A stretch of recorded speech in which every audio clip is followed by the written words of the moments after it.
जय हिंद दोस्तों, सैनिक समाचारों में आपका हार्दिक स्वागत है। सबसे पहले बात करूंगा रोज की तरह हेडलाइंस की। हाँ जी दोस्तों, 7th पे सीपीसी की आखिरी बढ़ोतरी डीए-डीआर की आखिर कितनी होगी और उसके बाद 8वें वेतन आयोग का होगा आगाज।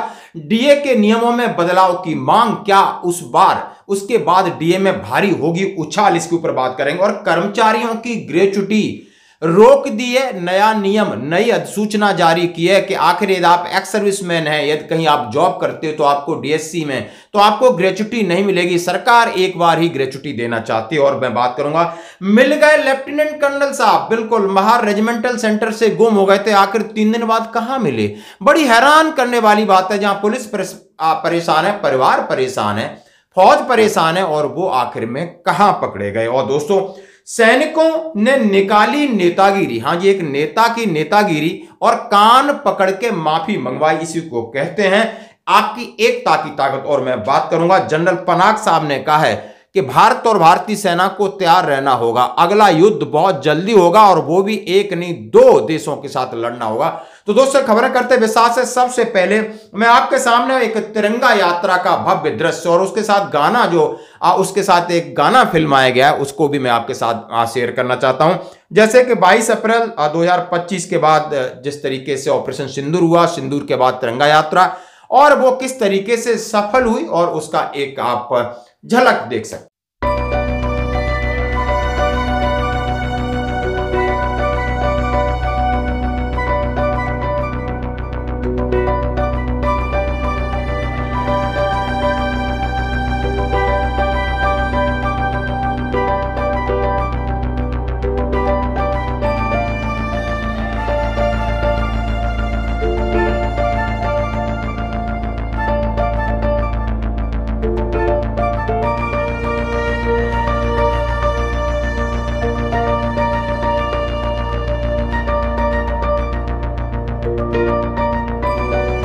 तो दोस्तों, खबरें करते विश्वास से पहली बात करूंगा 7वें वेतन आयोग की आखिरी बढ़ोतरी। हाँ जी दोस्तों, 7वां वेतन आयोग 31 दिसंबर 2025 को टाटा बाय बाय कर जाएगा। उसके बाद 8वां वेतन आयोग 1 जनवरी 2026 से चलेगा। बड़ा सवाल है कि पिछला जो 7वां वेतन आयोग था उसमें डीए कहां तक जाएगा। जैसा हम सभी बात कर रहे हैं कि उनकी आखिरी बढ़ोतरी जुलाई में होगी। अब जुलाई में यह बात कह रहे हैं कि कितनी बढ़ोतरी होगी और पूरे 10 साल में 7वें वेतन आयोग में कितनी बढ़ोतरी हुई। इससे पहले 6ठे वेतन आयोग में 10 साल के अंदर 125% आपका डीए बढ़ा था और 125% डीए का आपको लगातार फायदा मिला। और उसका आपको 8वें वेतन आयोग में सरकार ने क्या किया, उसमें कटौती की और फिटमेंट फैक्टर तो ज्यादा था 2.57, लेकिन बढ़ोतरी कम दिखाई दे रही है। लेकिन इस बार 2.57 सरकार नहीं दे सकती, क्योंकि बढ़ोतरी टोटल कितनी थी ग्रॉस सैलरी पर, 14.2%। ये सरकार बहुत तेज है। अब मैं बात कर रहा हूं इस 7वें वेतन आयोग में डीए कितना, 60 होगा या 59 होगा, यानी कि यह डिपेंड करेगा जुलाई की बढ़ोतरी के ऊपर। अभी हमारा 55%, 55% के बाद 3% बढ़ता है तो 58% होगा। आप समझ सकते हो, 2% बढ़ता है तो 57%। आखिर ये आंकड़े कह रहे हैं, यानी ये फाइनेंशियल रिपोर्ट कह रही है कि पिछले 2 महीनों मार्च और अप्रैल में AICPWI वृद्धि दर्शाती है कि केंद्र सरकार के कर्मचारियों पेंशन भोगी के लिए अपेक्षित महंगाई भत्ता, महंगाई राहत लगभग 57.95% तक पहुंच चुकी है। इसका अर्थ है कि जुलाई 2025 से 3% की वृद्धि होने की संभावना है। जुलाई दिसंबर 2025 के लिए डीए बढ़ोतरी, केंद्र सरकार के कर्मचारियों पेंशन भोगियों को उम्मीद है कि 7वें वेतन आयोग का अंतिम महंगाई भत्ता संशोधन जनवरी और जून चक्र 2025 के लिए घोषित पिछले संशोधन से बेहतर होगा। सरकार ने चालू कैलेंडर वर्ष की पिछली छमाही में आपको 2% डीए बढ़ाया था और ये 7वां वेतन आयोग 31 दिसंबर 2025 को कार्यकाल पूरा करेगा और 1 जुलाई 2025 को मिलने वाले डीए की घोषणा लगभग दिवाली को होती है, लेकिन उन्होंने कहा है 3% होगी और 58% आपका होगा। तो ये 10 साल में आपका मात्र 58% और पिछले 10 साल में 125%, कितना अंतर है, क्योंकि इन्होंने डीए के फार्मूले यानी बेसिक चीज को चेंज कर दिया था और चेंज करने का आपने दुष्परिणाम देखा। यानी अच्छा परिणाम सरकार के लिए, केंद्रीय कर्मचारियों के लिए दुष्परिणाम ही कह सकता हूं। 2025 में केंद्र सरकार के कर्मचारी को डीए की दूसरी किस्त 1 जुलाई 2025 में होगी, जैसा कि उन्होंने आकलन कहा है। और उन्होंने कहा इस बार 0.5% बढ़कर 143.5 हो गया और इससे अब सीधा सीधा अंदाजा लगाया जा सकता है पिछले 2 महीने में बढ़ोतरी हो रही और आगे भी जो आपके आंकड़े आने मई और जून के वो संभावित तौर पर आपको 3% की बढ़ोतरी की ओर आपको ले जा रहे हैं। और उन्होंने कहा मुद्रास्फीति डेटा का जो विवरण दिया है कि 2024 और 2025 के आकलन में अभी महंगाई कम होती दिख रही। जैसा उन्होंने कहा अप्रैल 2025 में महंगाई दर 2.94% रही, जबकि अप्रैल 2024 में 3.87% थी। यही तो एक बड़ी समस्या है कि जो लोगों को समझ में नहीं आता है और सरकार अपने आंकड़े दिखा करके कर्मचारियों के साथ कहीं ना कहीं छल कर रही। अब ये मांग है कि 8वां वेतन आयोग जैसे ही लागू होता है 1 जनवरी 2026 से डीए डीआर की गणना में अंतर हो। एक तो उन्होंने कहा है कि एक 50% यानी डीए यदि आपका 50.49 है तो उसको 50 में गिनती किया जाए, यदि 50.51 है तो उसको 51 में गिनती किया जाए। तो जो राउंड ऑफ का तरीका है इसमें बदलाव की बात की है। और उन्होंने कहा जो रोजमर्रा की चीजें खाने पीने की चीजें जो रोज जरूरत होती है उनको ज्यादा आपने वेटेज देना होगा, जैसा कि 6वें वेतन आयोग का था, ताकि डीए डीआर का जो लाभ है और जो जमीन ग्राउंड पर महंगाई उसके हिसाब से कर्मचारियों और पेंशनर्स को मिलता रहे। दोस्तों ये है सुझाव अगले 8वें वेतन आयोग के लिए। दोस्तों तो बढ़ते हैं एक और अगली खबर की तरफ, जैसा हम बात कर रहे हैं ग्रेच्युटी के। हाँ जी दोस्तों, जैसा हम ग्रेच्युटी के बारे में सभी जानते हैं कि जब हम रिटायरमेंट होते हैं तो हमें ग्रेच्युटी एक लमसम अमाउंट है वही सरकार अपनी तरफ से देती है। जैसा कि सेना के अंदर जितनी आप सर्विस करते हो उसका 5 साल जोड़कर आपको ग्रेच्युटी मिलती है और 33 साल तक ग्रेच्युटी देने का नियम है। अब ग्रेच्युटी की सीलिंग हाइट है वो 25% बढ़ा दी, यानी 20 लाख से 25 लाख हो गई। लेकिन एक नया नियम आपके सामने आ गया है और यह नया नियम आपको 27/5/2025 का है। हाँ जी दोस्तों, देख सकते हो दोस्तों, और एक मेमोरेंडम निकला है कि please refer to memorandum so and so. इसमें क्या क्या दिया है कि सिविल सेवा नियम यानी एनपीसी के तहत ग्रेच्युटी का भुगतान संशोधन नियम 2025 के संबंध में पेंशन और पेंशनभोगी कल्याण विभाग द्वारा अधिसूचना संख्या सो एंड सो 24/1/2025 के साथ परिचालित मेमोरेंडम सो एंड सो के साथ उन्होंने एक दिया है कि ग्रेच्युटी की राशि पर सीमाएं कोई सरकारी कर्मचारी जो अधिवर्षता ग्रेच्युटी, सेवानिवृत्त ग्रेच्युटी, अनिवार्य ग्रेच्युटी पर सेवानिवृत्त हुआ है या जो सेवा से बर्खास्त या हटाए जाने पर अनुकंपा ग्रेच्युटी प्राप्त कर रहा है, बाद में पुनः नियोजित होता है, वह पुनः नियुक्ति की अवधि से अलग से ग्रेच्युटी का हकदार नहीं होगा।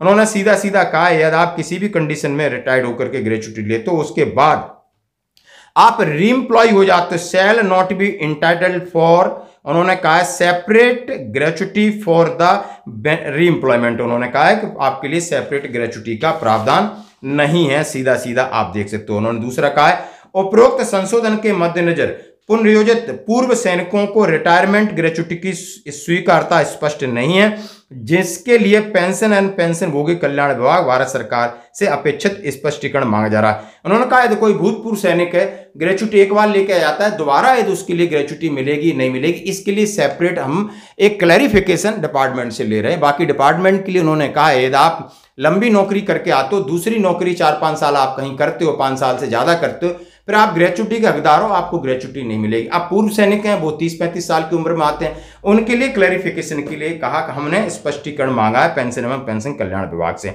इसलिए अनुरोध किया जाता है कि 2005 के बाद एनपीएस यूपीएस के तहत सेवानिवृत्त होने वाले पूर्व नियोजित, उन्होंने कहा है सैनिकों के संबंध में सेवानिवृत्त ग्रेच्युटी तब तक जारी नहीं की जाए जब तक डीओपीपी। उन्होंने कहा है कुछ लोग हैं जैसे पैरामिलिट्री फोर्सेस में अर्धसैनिक बल हैं यानी एनपीएस के तहत रिटायर्ड हुए हैं, उनको दोबारा कहीं जॉब कर रहे हैं, उनकी ग्रेच्युटी के ऊपर स्पष्टीकरण मांगा गया है। तो दोस्तों सरकार कहीं ना कहीं इस तरीके की चीजें निकालती है, बिल्कुल अपना स्टडी करती है कि कौन सी चीज ज्यादा जा रही उसको रोका जाए। तो एक और ये तरीका निकलने वाला है कि ग्रेच्युटी आपको डबल फायदा नहीं होगा। ये सीधा सीधा आदेश है, पूर्व सैनिक के कहीं जॉब करता है, उन्होंने कहा है उसके लिए क्लैरिफिकेशन कंसर्निंग डिपार्टमेंट से मांग रहे हैं। अब मैं बात कर रहा हूं लेफ्टिनेंट कर्नल साहब की। हाँ जी दोस्तों, महार रेजिमेंट के लेफ्टिनेंट कर्नल साहब मिल गए। अब कैसे मिले, कहां मिले, बड़ी पहेली है। अभी आप सोच सकते हो कि इनको 3 दिन हो गए गुम हुए, यानी पुलिस ढूंढ रही है, सेना ढूंढ रही है, मिलिट्री इंटेलिजेंस ढूंढ रही है कि एक बड़े पद पर हैं और इनके ऊपर बड़ी जिम्मेदारी है। लेकिन आप देख सकते हो कि ये मिले कहां और कैसे, जरा ये देखिए। सोमवार सुबह आर्मी की नियमित पीटी के बाद गायब हुए महार रेजिमेंट के लेफ्टिनेंट कर्नल प्रमोद कुमार निगम आखिरकार ललितपुर में एक होटल में मिल गए। कैंट पुलिस को उनके ललितपुर में होने की जानकारी उनके द्वारा एटीएम ट्रांजैक्शन के जरिए मिली। अब ये श्रीमान जी मतलब अपना फोन नहीं ले गए थे, इन्होंने एटीएम ट्रांजैक्शन किया ललितपुर में जाके, और साइबर वहां पर उनका एक मैसेज है वो चेक किया गया, और कितनी पुलिस प्रदेश, कहां सागर और कहां ललितपुर, कहां ग्वालियर, कहां जबलपुर, यानी पूरी आधे मध्य प्रदेश की पुलिस इन्होंने लगा दी थी। अब वहां उन्होंने ट्रांजैक्शन किया और उसके द्वारा इनकी खोज हुई कि ललितपुर में पाए गए। फिर ललितपुर में सारे होटल उनके छान मारे, बस स्टैंड छान मारे, तो एक होटल में ये मिले। अब आगे ये कहे क्या रहे हैं, जरा ये भी बड़ा इंटरेस्टेड है। यानी ललितपुर में होने की जानकारी एक एटीएम ट्रांजैक्शन के जरिए मिली। पुलिस ने तत्काल ललितपुर का रुख किया, जहां पर सिविल लाइन के कैलाश होटल में मिले। शुरुआती पूछताछ में उन्होंने पुलिस को बताया कि उन्हें नहीं पता कि वो ललितपुर कैसे पहुंच गए। फिलहाल सेना और लेफ्टिनेंट कर्नल के परिजनों ने रात की सांस ली। आप बताओ, इन्हें ये नहीं पता कि ललितपुर कैसे पहुंचे? ललितपुर कोई बगल में तो था नहीं, कहाँ सागर ललितपुर शायद 350 से 400 किलोमीटर, ये कैसे पहुंचे इन्हें पता नहीं है। पीटी से गेट से कैसे निकले ये पता नहीं है, लेकिन ये पता है कि मैं लेफ्टिनेंट कर्नल हूं। ये पता है कि पीटी में एटीएम रख के लेके गए थे या पर्स लेके गए थे। कहीं ना कहीं इसमें कोई ना कोई बहुत सारी बातें हैं जो कि अंदर हैं, वो बाहर जरूर आएंगे, लेकिन इन्होंने सबको परेशान किया। शुक्र है ये मिल गए। और आगे इन्होंने क्या कहा, कैसे मिले लापता लेफ्टिनेंट कर्नल? कैंट थाना प्रभारी रोहित डोंगरे ने बताया कि आर्मी इंटेलिजेंस और मिलिट्री पुलिस के अलावा हमारी टीमें दिन रात लेफ्टिनेंट कर्नल को ढूंढने में लगी थी। सीसीटीवी फुटेज से हमें सुराग नहीं लगा।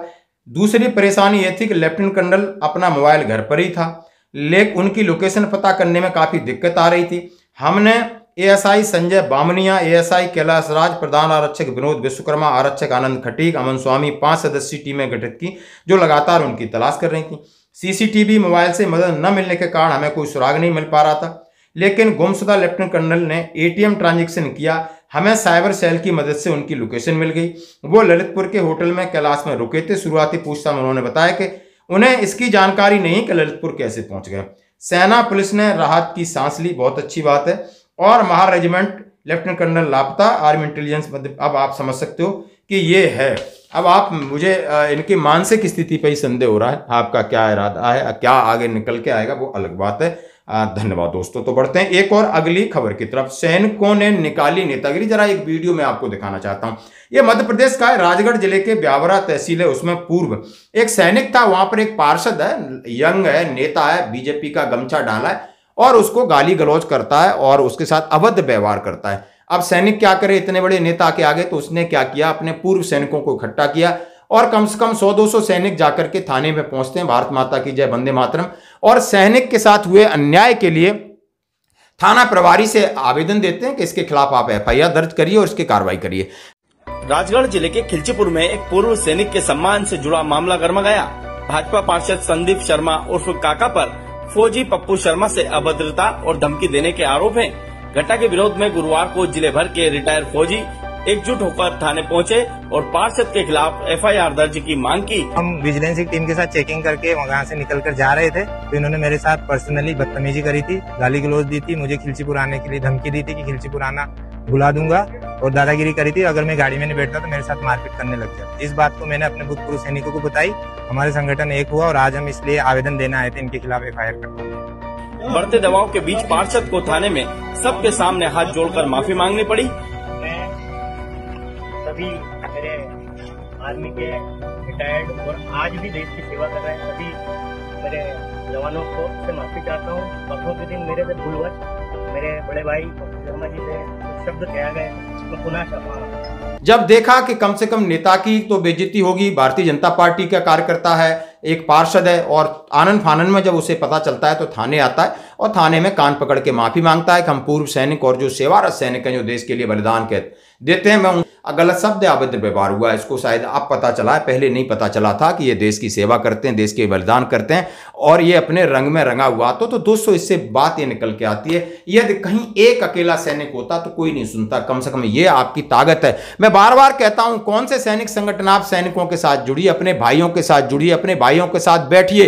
यदि आपने अपना अस्तित्व बचाना, अपनी इज्जत बचानी, अपनी प्रॉपर्टी बचानी है तो आपको एकजुट रहना होगा। यह समय की मांग है, आपको समझदार बनना होगा। दोस्तों अब मैं बात करूंगा, एक जनरल साहब ने कहा है कि भारत को एक और युद्ध लड़ना पड़ेगा, एक देश से नहीं 2 देश, और वो जाने माने आप समझते हो lieutenant general H S Panag साहब बहुत बड़ी शख्सियत हैं, आप देख सकते हो ये लेख भी लिखते हैं और सेना में बड़ा इनका आप समझ सकते हो इनके नाम से ही बहुत कुछ चीजें बदलती रहती थी, ट्रेनिंग बहुत हार्ड। और उन्होंने कहा है कि भारत के सामने शायद पाकिस्तान एक और युद्ध खड़ा करेगा और ये आपको लगभग 4 से 5 साल में देखने को मिल जाएगा। और इसके बाद साजिश होगी चीन की, क्योंकि चीन और पाकिस्तान अपनी सैन्य गठजोड़ बना रहा है, ये अमेरिकी रिपोर्ट से कहा। इसीलिए उन्होंने भारत को चेतावनी दी है, सेना को चेतावनी दी है कि अपनी जीडीपी का 4% सेना पे खर्च किए, आत्मनिर्भर बनिए। आपको सोचना होगा कि मैंने चाइना और पाकिस्तान से दोनों से एक मोर्चे पे एक साथ कैसे लड़ाई लड़नी है, तो आपके पास टेक्नोलॉजी में भी आपको आगे आना होगा, इसके लिए पैसा खर्च करना पड़ेगा, तैयारी अभी से करनी होगी। दोस्तों तो आज की खबरों में इतना ही, बनी रही हमारे साथ, धन्यवाद।